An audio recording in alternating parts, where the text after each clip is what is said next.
melalui pengamatan ahli sufi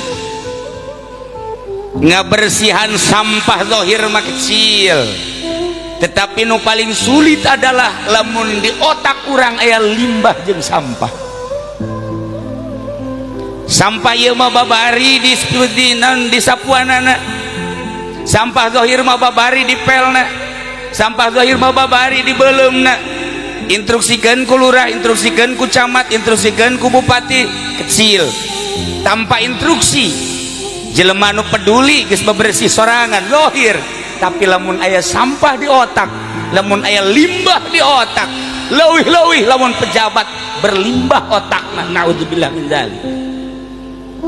Cak pejabat biasa, pejabat mah aya sampahan, ieu kiai sampah mah lulu. Iki nu tadi ceramah wallahu alam ka otakna. Maksudnya bersih apa ya sampahan, tapi ayeuna mimik nama ya setengah lah.